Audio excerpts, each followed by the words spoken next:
Hey guys, this is Eric. This is Tim. Is this Glenda? We are D&E Miniature and Board Games. It's testing you. And today, Oh, my bad. I used it as a table. we are going to do a game review for Naturally Disastrous. Naturally Disastrous. Naturally Disastrous. Why do I always forget the Y on that? Naturally. Oh, no. This is a game by Silver Lake Games. It's created by Tyrell Wood. So, we normally score on a 1 to 5. Number 3, a 3 would be average. There's nothing good, nothing bad, it's just average. A 1, the worst thing we've ever seen in our lives. And number 5, the greatest thing ever. We do on 5 categories: graphics and artwork, rulebook, components, replayability, and overall fun. So, graphics and artwork, we always allow Tim to start out with that because that's usually what drives him toward a game. Tim? I think that for this game, the graphic and artworks meet expectation. It's a small game, smaller company. There's nothing fantastic, nothing over the top. Everything's clear, discernible between each other. You know, the tiles are cleverly laid out, very well defined. I just think that it's what a average game should be, and I gave it an average score of 3. Okay. Glenda? I gave it a 3. It's the same thing. It's not super special, and it's not Horrible. correct. It's not ordinary either. It's actually nice, and it met that 3 as expected. I guess that's what he said. You know, I gave it a 4. I didn't think it was completely average. I didn't think it was over the top. I was kind of in the middle with it. I had that old Johnny Quest feeling from the 70s. And I was a Johnny Quest fan, so I gave it a 4. I liked some of the details. I liked the old 70s cartoony look of the map boards. I thought it had nice vibrant colors to most of the things. It was we could easily figure out who was who and what was what on the board. And where they were, where you go. And while we were doing the filming playthrough, we were having to look basically at the side of things so that people could see. You know, we had to set it up a certain way so people could see what we were, who was what, and what was moving. So yeah, I gave it a 4. Let's move on to rulebook. Tim, I know you had some issues with the rulebook, so I'm going to let you start. I didn't like the way the rulebook laid everything out. I thought it was kind of gappy and didn't explain everything well. My experience with gameplay explained a lot quicker than what the rulebook was doing. But that's just me. Public school education. Georgia public school education. So, No offense, Georgia. Reading words ain't my strong suit. So what did you end up giving it? I gave the rule book a 2, just because I made an honest earnest effort to really read it, because I was intrigued at the fact that it was small, and then I started reading it and setting up the game, and it came to how to lay things out, and the way it read, it made me go cross-eyed. I was like, I don't get what it's telling me. So, so I gave it a 2. I didn't think it was the worst rule book that I've ever, looked through and tried to understand. Fantasy Flight? But, I would have expected more from, and we'll get into that later, but from a game that flowed as well as it did, I would have expected the rule book to be better. Glenda. Okay. Rulebook. Okay, let me tell you this. I read the rule book after we played. I have no clue if it affected how I read the rule book, but I tried to isolate that fact that I read it after we played the game.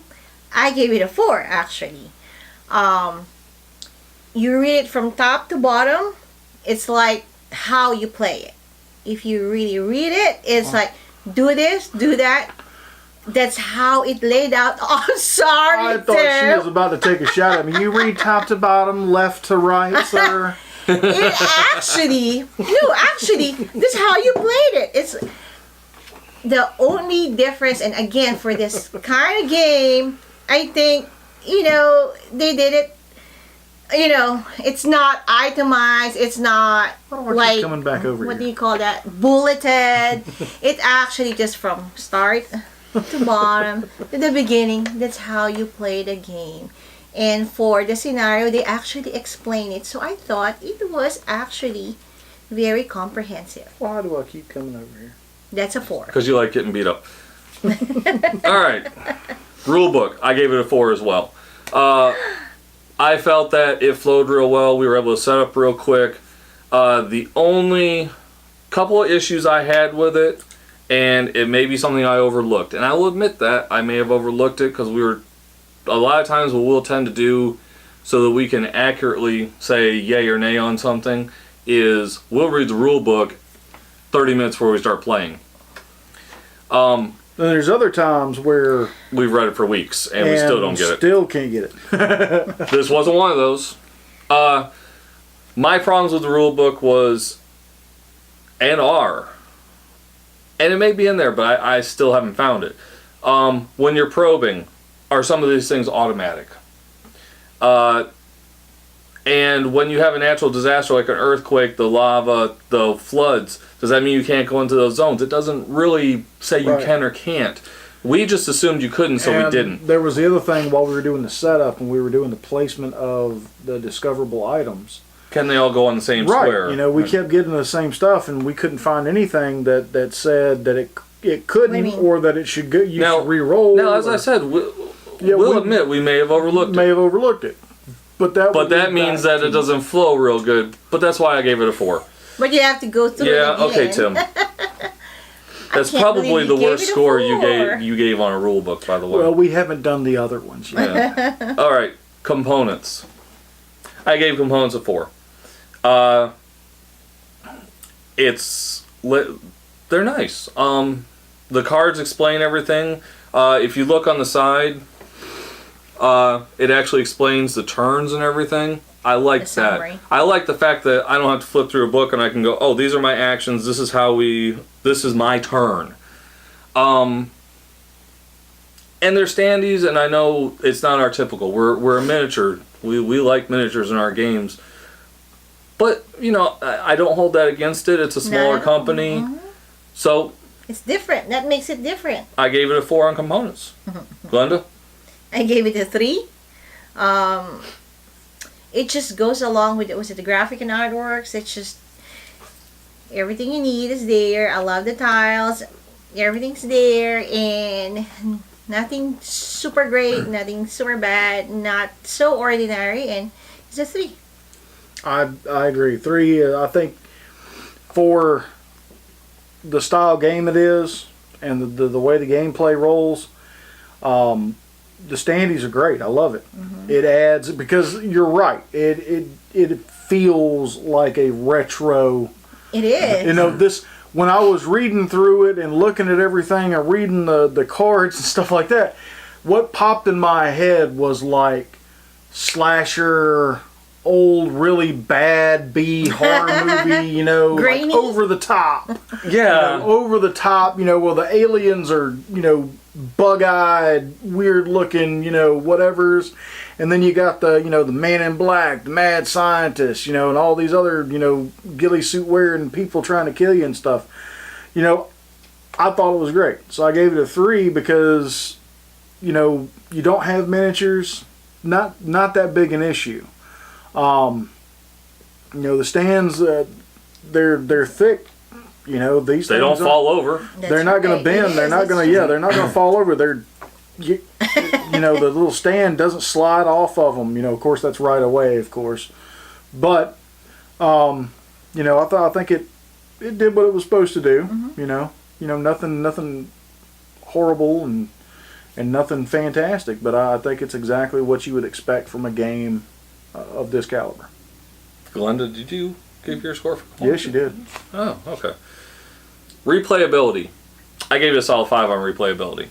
The reason being that I gave it a 5 is not based on the base game, which it has a high replayability because of the way you set the board up every time. But I've got all the expansions too. Yeah. We just haven't delved into the expansions yet. Which they're going to be like I was. It's going to add a whole new caliber to this game. It's going to be wicked fun after that. But I put replayability at high just because of the way you got so many of the searchables. Mm-hmm. Okay, and you've got 9 map tiles. You can flip either side. And the way they set up, you throw them out, and that's how the map is. Things are very random. I like that too. And even like, say you have the tornado. Well, yeah, because it was in the center for us this time. Well, last time it was on a corner. So how it affects the board is totally different every game as well. And I liked that. So I gave it a 5. Glenda. I gave it a 5. What are you copying it? I gave it a 5. Every time, every game, it's going to be different. It's going to be fun. It's going to be totally different every time you play. It's 5. I gave it a 4, but I just did it based off this. I didn't take into account the expansions and everything like that. That would probably give it up, to a 5. But I think for this game, once I got into the rhythm of how this thing rolled out, the randomization of the tiles, the searchable objects, the fact that we were lucky enough to always find the arrays before they got in here. Yeah. I think that that game, the secret agent was grabbing them right left and center. So I mean, I think that it did well. I just didn't give it the 5 because I was just doing it based off this one. Yeah. Still a very high replayability though. Fun. I put fun at a 4. It's a fun game. Perfect. I say this because it's actually raining out. Yeah. It's a rainy Saturday afternoon game for me.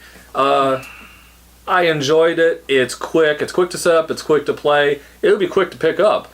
I gave it a 4. It's a little bit above average. It's got some. We had a good time with it. Mm-hmm. So I gave it a 4. Glenda? I gave it a 5. I like the game. It's different. It's disaster. And everything will just come up like tornado. I mean, it's different. It's a different game for me. I like that aspect. Exactly. It's a disaster. You thought you're gonna win, and here you go. You roll the dice, and nope, you got sucked in by the tornado. So for me, I love it. It's a 5. And then there's the floods, fun. the earthquakes, the volcano. You never know what you're gonna roll on that Correct. Disastrous dice. So for me, it's fun. I like it. Tim?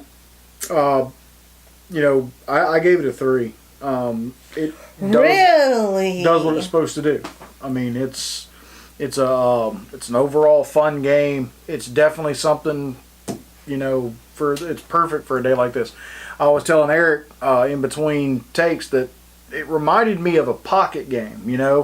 This is something that you throw out, you set up, and you play for a while on days where you're stuck inside. Hopefully not for a natural disaster, though. That would just be irony on a different level. Well, considering it hasn't hardly rained in 3 months here, and we're all of a sudden getting like 4 days straight. But the natural disaster is out there on the road with everybody that can't drive on dry pavement. Making them drive on wet. No, but like you said, it's also fast, and I think that's why I enjoy it. I like fast-paced game. It's not something you're gonna have to sit here I just for hours and hours and play. Once again, just taking into account that we only played this, we didn't do the expansions into it. The expansion could be longer. Would add to my. They add a lot to it. It would. Well, it's going to add to my fun factor and replayability because this one, I can see the potential. If this is all you have, this will be a game that you play 3, 4, 5, 6 times, you know, over the course of a few months, and then all of a sudden it's going to get boring. Because you know what the natural disasters do, you know what the agent does, you know what the sniper does, you know, it's going to run, it's going to wear yourself smooth. So I think that's where the expansions come in. The expansion would shoot that all the way up for the overall game. Especially, you know, you've looked at the expansions. You've got the mutated bunny. You've got the zombies. You've got the Ninja Turtle. Yeah, I mean. After a natural disaster, so, you're gonna have all that. Anyways, naturally disastrous. Naturally disastrous. From us, 1 through 5, with 3 being average, got a 3.7. It's above average. Above average. We had a good time. We played 2 games of it. And we actually look forward to delving into the expansions. Right, the expansion's gonna make it a lot. I want to say wicked, but I don't want to give them the wrong impression.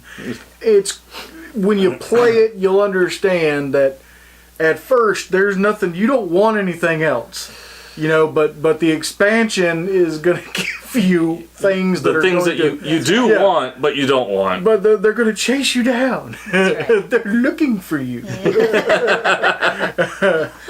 That's right.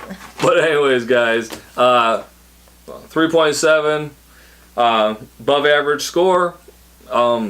Remember, support your local gaming. Silver Lake Games, Naturally Disastrous. Pretty good little. I actually look forward to his next couple games. He said he has some in the works, so I'm looking forward to it now. Pretty good little game. So, support your local gaming. We game at Discover Games, Fayetteville, Georgia, across the pavilion next to Harbor Freight. As always, guys, game on. Game on, folks. Game on. Really, what do you guys like deciding who's going to go next? 3? I think it's 3. Are we in the Scouts? I'm 3.